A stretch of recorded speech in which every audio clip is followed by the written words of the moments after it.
Sleepy sang to me, in dreams he came. That voice which calls to me and speaks my name. And do I dream again? For now I find the phantom of the opera is there inside my heart.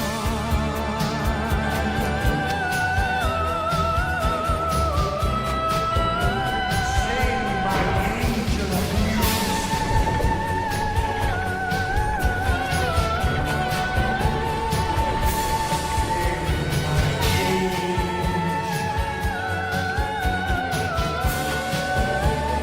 Sing for me.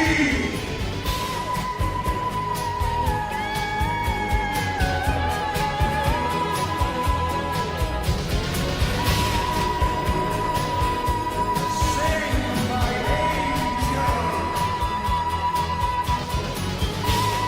Sing for me.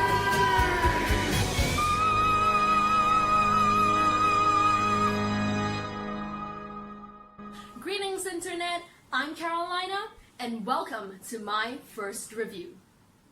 I recently watched Phantom of the Opera's 25th anniversary play on YouTube, and it really piqued my interest. It was first birthed as a novel by a French writer, Gaston Leroux, in 1910. Many years later, it was readapted into a plethora of literary works, plays, musicals, and films. Phantom of the Opera has captured many hearts, including mine, after reading the novel and watching the play. In today's video, I would like to explore some comparisons between Gaston Leroux's Phantom of the Opera and Andrew Lloyd Webber's musical play. The original tale narrates of a naive, unsung soprano, Christine, whom the brooding, disfigured phantom is besotted with. She, however, has fallen for her childhood playmate, the Vicomte Raoul de Chagny, a charming aristocrat. Alarmed by the notion of her absence, the phantom orchestrates a plan to keep her to himself. In the end, after a near-death experience for Raoul attempting to thwart the plan, the phantom finally decides to let Christine free due to his true love for her. Unfortunately, he dies of a broken heart, setting Raoul and Christine to their own happy ending. In Webber's play, however, it takes a slightly different turn. The phantom's life is spared, and he instead migrates to the Americas, making the story a little less sorrowful and tragic. In the original text, the book is meant to be a horror story rather than driven towards romance. It was grotesque, with background descriptions of torture chambers and homicide. Leroux delved into the unimaginable evils within the depths of human insecurities and a graceless society. A reminder to us all that life is in fact just a masquerade.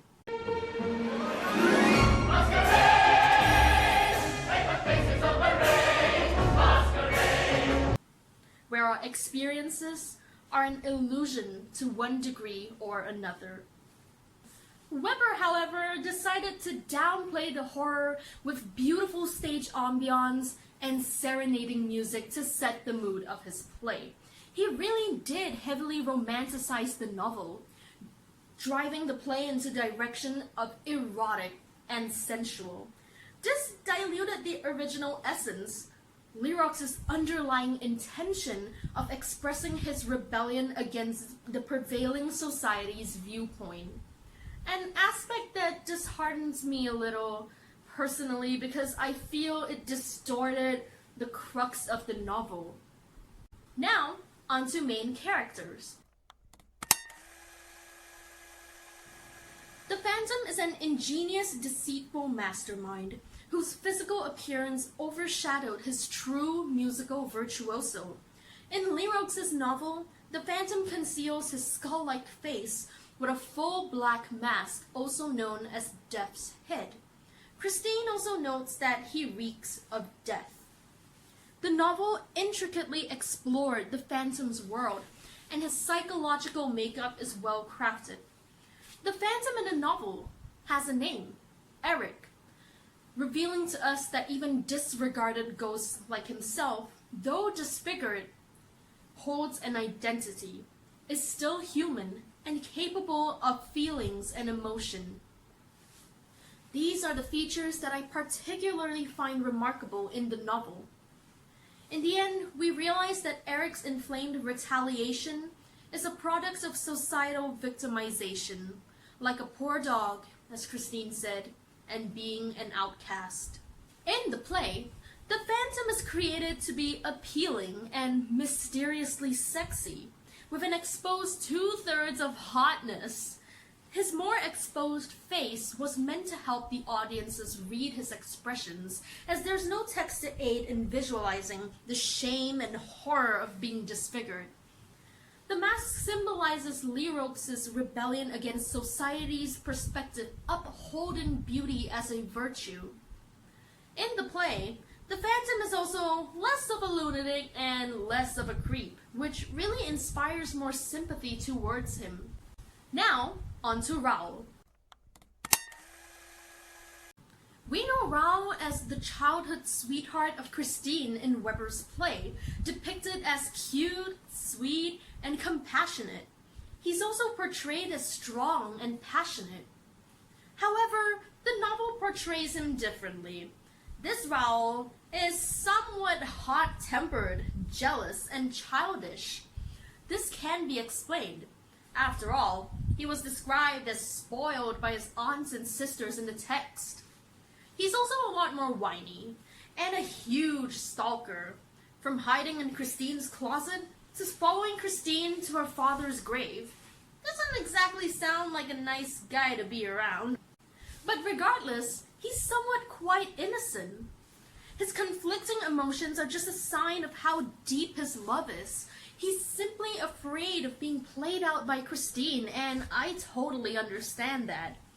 He has some right to feel that way. Like, come on, even I would be devastated if my girl professed her love for me and yet wore a ring of some angel of music I don't even know of. As for Christine, she's the tender-hearted and talented protagonist of the story. Although she started out as singing like a door hinge until Eric started coaching her. He can call dibs on that. Anyways, the main difference between the novel and the play is her character development. In the play, she's just a youthful, ingenuous, blossoming soprano. The novel instead portrays the depth of her character. That she's a selfless individual, sacrificing her own happiness for others, protecting Raoul and Eric's feelings at the same time, even in life-threatening situations. She's able to handle Raoul's moody character, and as well as Eric's psychotic nature calmly. This is part of her maturing throughout the story. Christine in the novel, to me, has a better charisma. Finally, the Persian.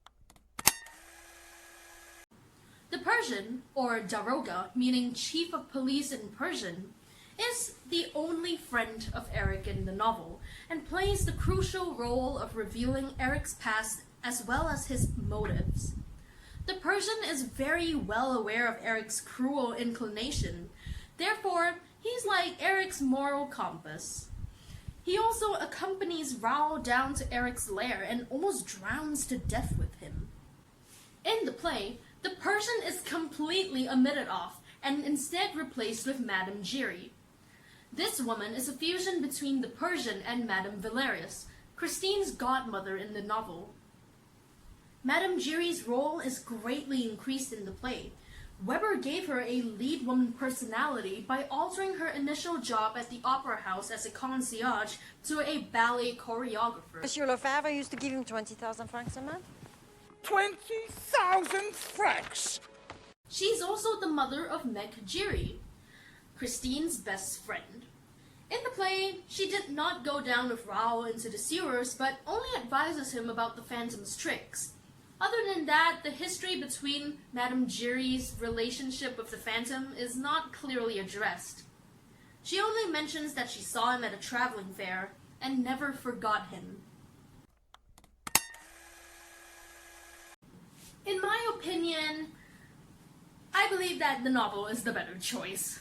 While Weber did dramatize the story, and I must admit the play is absolutely spectacular, I felt that he omitted many important plot points.